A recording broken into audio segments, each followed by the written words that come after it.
It emerged that Gupta associate Salim Essa bragged about Brian Molefe's appointment as Transnet CEO to prove his influence at the SOE. He tried to persuade Hatch to partner with his company and assured Bester that he had the power to increase the budget to over 300 million rand.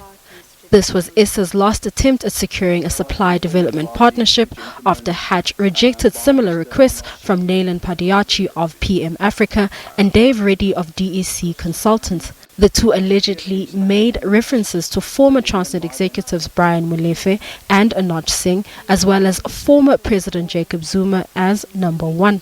He was convincing me that I don't know what I'm talking about, and he was trying to indicate the power that they have.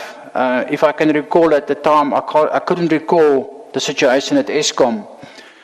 But he said to me, "You will see, we've already decided that Mr. Brian Molefe will be the next CEO of Eskom. And when it gets announced, you will see the power that we have." Bester also said that Transnet Chief Financial Officer Anoj Singh had unilaterally appointed McKinsey Consulting to play an oversight role for 300 million rand in a manganese project. This was despite the consulting firm knowing very little about the project.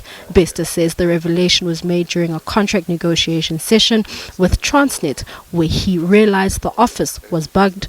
We had no direct interaction with them, but it was strange because we would have been the technical people on the project requiring some feedback to Transnet, and we were never invited to give feedback to Transnet. It was always McKinsey that had to go and give feedback to Transnet on our behalf. We did not even know what the feedback is that they were given.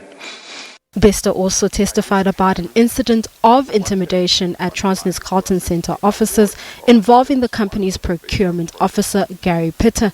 It's alleged Pitter aggressively told Bester to do as he was told in what he described as a heated exchange. This was in an attempt to impose a supply development partner. Mtetwa, SABC News, Johannesburg.